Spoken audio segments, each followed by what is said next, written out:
แปลหนังสือธรรมบทภาคที่4เรื่องแห่งพราหมณ์ผู้ถามซึ่งความฉิบหายมิใช่ประโยชน์หน้า107ตั้งแต่อนัตถปุจฉกพรามณวัตถุเป็นต้นไปอนัตถปุจฉกพรามณวัตถุอันว่าเรื่องแห่งพราหมณ์ผู้ถามซึ่งความฉิบหายมิใช่ประโยชน์มยานข้าพเจ้าวุจเตจะกล่าว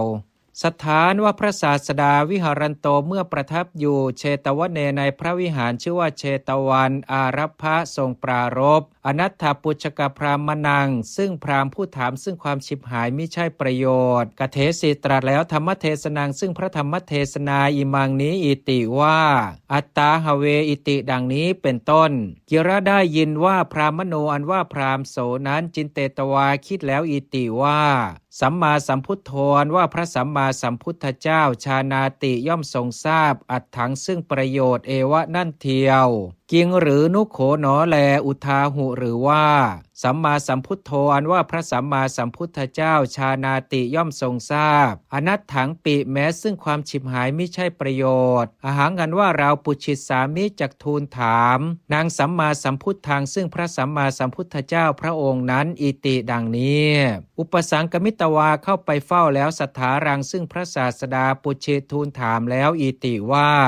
พันเตข้าแต่พระองค์ผู้เจริญตุมเหอันว่าพระองค์ทั้งหลายมันเยเห็นจะชานาถาย่อมทรงทราบอัตถังซึ่งประโยชน์เอวะนั่นเทียว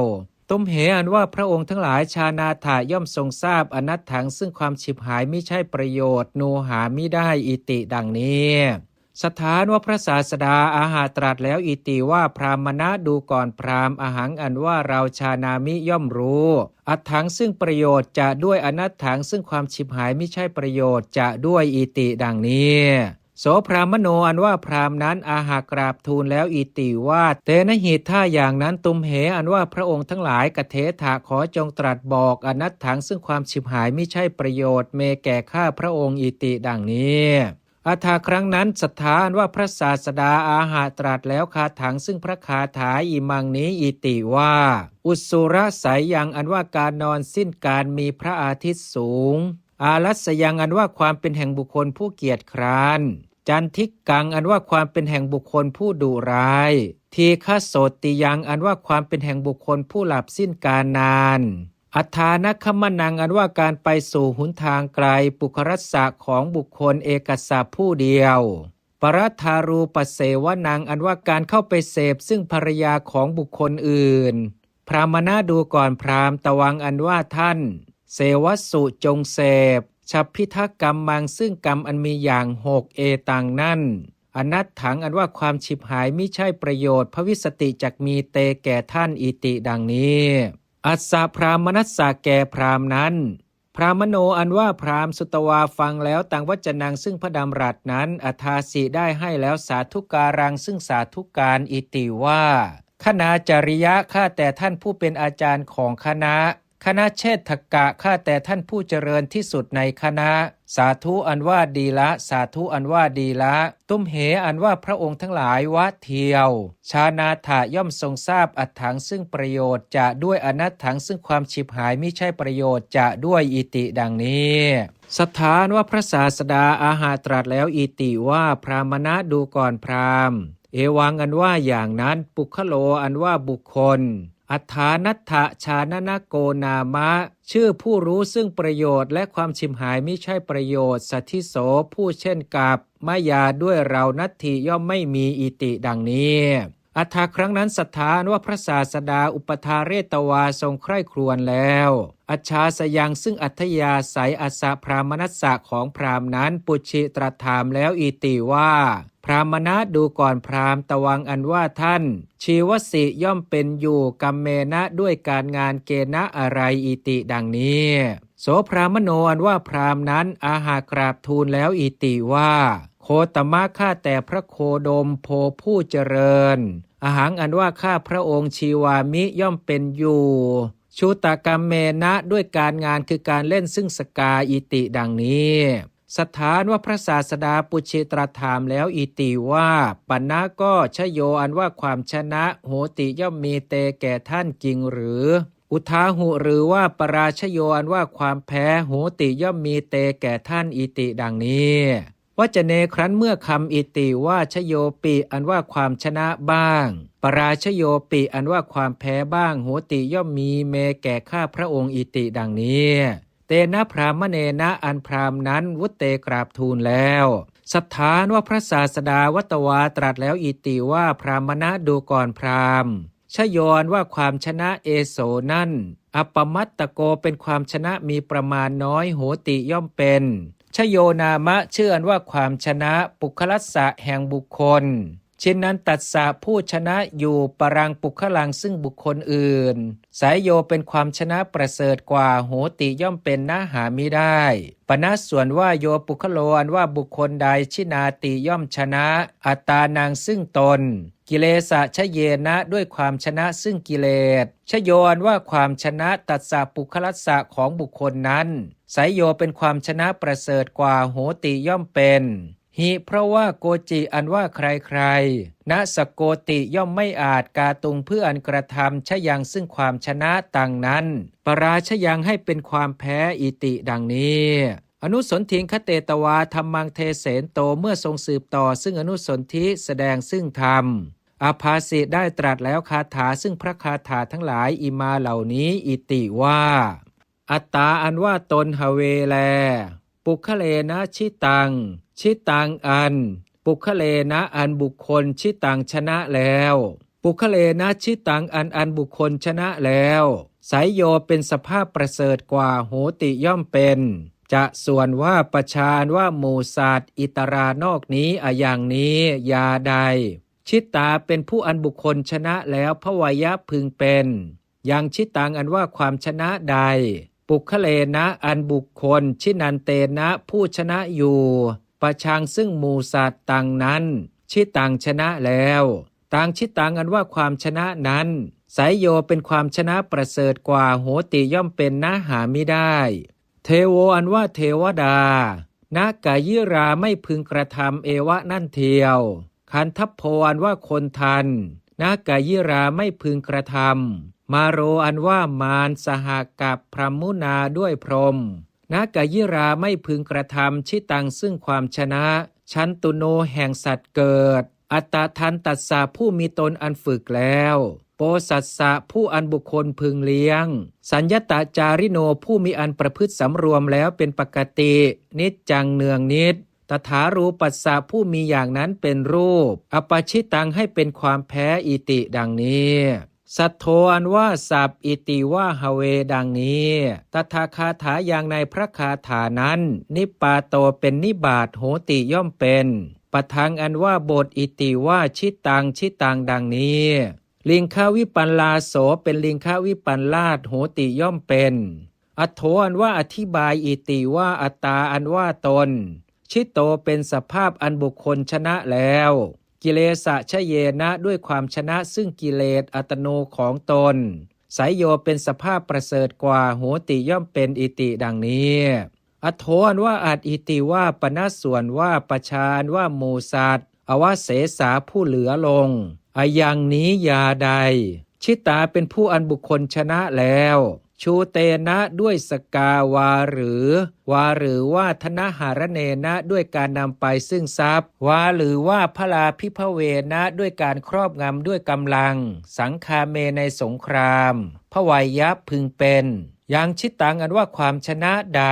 ปุคเลนะอันบุคคลชินันเตนะผู้ชนะอยู่ตังประชังซึ่งหมู่สัตว์นั้นชิตังชนะแล้วตังชิตังอันว่าความชนะนั้นสายโยเป็นความชนะประเสริฐกว่าโหติย่อมเป็นนะหามิได้อิติดังนี้คาถาปทัสสะแห่งบาทแห่งพระคาถาอิติว่ายาจายังอิตราปชาอิติดังนี้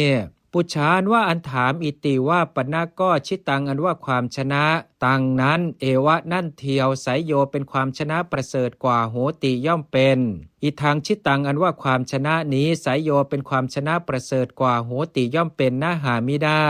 กัสมาเพราะเหตุไรอิติดังนี้วิสัชนังอันว่าอันแก้อิติว่าเทโวอันว่าเทวดานากายิราไม่พึงกระทำคันทัพโพอันว่าคนทันนากายิราไม่พึงกระทำมาโรอันว่ามารสหกับพรหมุนาด้วยพรหม นากายิราไม่พึงกระทำชิตตังซึ่งความชนะชันตุโนแห่งสัตว์เกิดอัตตทันตัสสะผู้มีตนอันฝึกแล้วโปสัสสะผู้อันบุคคลพึงเลี้ยงสัญญตาจาริโนผู้มีอันประพฤติสำรวมแล้วเป็นปกตินิจจังเนืองนิจตถารูปัสสะผู้มีอย่างนั้นเป็นรูปอปชิตังให้เป็นความแพ้ยสมาเหตุใด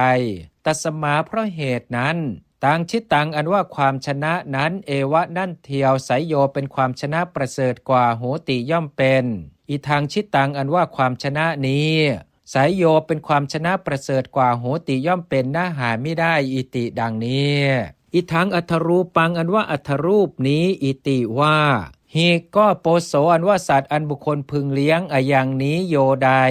อัตทันโตชื่อว่าผู้มีตนอันฝึกแล้วนิกิเลสตายะเพราะความที่แห่งตนเป็นผู้มีกิเลสออกแล้วเทโวอันว่าเทวดาวาหรือว่าคันทัพโพอันว่าคนทันวาปนะก็หรือว่ามาโรอันว่ามารสหากาพรหมุนาด้วยพรหมอุทหิตวาลุกขึ้นแล้วคเตนโตปิแม้พยายามอยู่จินตเนนะด้วยอันคิดอิติว่าอาหังอันว่าเรากริษสามิจะกระทำชิตังซึ่งความชนะอัสสะโปสัสสะแห่งสัตว์ผู้อันบุคคลพึงเลี้ยงอปชิตังให้เป็นความพ่ายแพ้อาหังอันว่าเรากิเลเสยังกิเลสทั้งหลายเตนะโปเสนะมะคะภาวนายะปหีเนอันเตนะโปเสนะอันสัตว์ผู้อันบุคคลพึงเลี้ยงนั้นปหีเนละได้แล้วมัคคะภาวนายะด้วยการยังมักให้เจริญเตนะโปเสนะมัคคะภาวนายะปหีเนอันสัตว์ผู้อันบุคคลพึงเลี้ยงนั้นละได้แล้วด้วยการยังมักให้เจริญอุปาเทศสามิจักให้เกิดขึ้นปุณะอีกอิติดังนี้นัสกุณายะไม่พึงอาจเอวะนั่นเทียวกาตุงเพื่ออันกระทำชิตังซึ่งความชนะชันตุโนแห่งสัตว์เกิดตัสสะนั้นอนังคนัสสะผู้มีกิเลสเพียงดังเนินหาไม่ได้สัญญตาจาริโนผู้มีอันประพฤติสำรวมแล้วเป็นปกตินิจจังเนืองนิจทวาเรหิด้วยทวารทั้งหลายกายาทีหิมีกายทวารเป็นต้นอัสสารูปัสสะผู้มีอย่างนี้เป็นรูปสัญญตัสสะผู้สำรวมแล้วสัญญเมหิด้วยความสำรวมทั้งหลายกายสัญญมาทีหิมีความสำรวมโดยกายเป็นต้นอิเมหิเหล่านี้อปชิตังให้เป็นความแพ้ปุคโลอันว่าบุคคลปเรนะปุคเลนะปราชิโตผู้ปเรนะปุคเลนะอันบุคคลอื่นปเรนะปุคเลนะปราชิโตผู้อันบุคคลอื่นให้แพ้แล้ววัตถุหิด้วยวัตถุทั้งหลายธนาทีหิมีทรัพย์เป็นต้นปักขันตโรเป็นผู้เป็นฝักฝ่ายอื่นหุตวาเป็นชินันโตชนะอยู่วัตถุซึ่งเรื่องอิตเรนะปุคเลนะชิตังอันปุคเลนะอันบุคคลอิตเรนะนอกนี้ชิตังชนะแล้วอิตเรนะปุคเลนะชิตังอันบุคคลนอกนี้ชนะแล้วกรายะพึงกระทำอปชิตังให้เป็นความพ่ายแพ้ปุณะอีกยถาฉันใดเอวังฉันนั้นยสมาเหตุใดตัสมาเพราะเหตุนั้นอัตตาอันว่าตนหเวแลปุคเลนะชิตังอันปุคเลนะอันบุคคลชิตังชนะแล้วปุคเลนะชิตังอันบุคคลชนะแล้วไสยโยเป็นสภาพประเสริฐกว่าโหติย่อมเป็นจะส่วนว่าประชานว่าหมู่สัตว์อิตรานอกนี้อย่างนี้ยาใดชิตาเป็นผู้อันบุคคลชนะแล้วพวายะพึงเป็นอย่างชิตังอันว่าความชนะใดปุคเลนะอันบุคคลชินันเตนะผู้ชนะอยู่ตังประชังซึ่งหมู่สัตว์นั้นชิตังชนะแล้วตังชิตังอันว่าความชนะนั้นไสยโยเป็นความชนะประเสริฐกว่าโหติย่อมเป็นนะหามิได้อิติดังนี้ภควตาวุตตังเป็นคำอธิบายภควตาอันพระผู้มีพระภาคเจ้าวุตตังตรัสแล้วภควตาวุตตังเป็นคำอธิบายอันพระผู้มีพระภาคเจ้าตรัสแล้วโหติย่อมเป็นเทศนาวสาเนในการเป็นที่สุดลงแห่งเทศนาพหูชนานว่าชนทั้งหลายมากปาปุณิงสุบรรลุแล้วอริยพลานิซึ่งอริยผลทั้งหลายโสตาปฏิพลาทีนิมีโสดาปฏิผลเป็นต้นอิติดังนี้แลอนัตถปุจจกพรามณวัตถุอันว่าเรื่องแห่งพราหมณ์ผู้ถามซึ่งความฉิบหายมิใช่ประโยชน์นิทธิตังจบแล้ว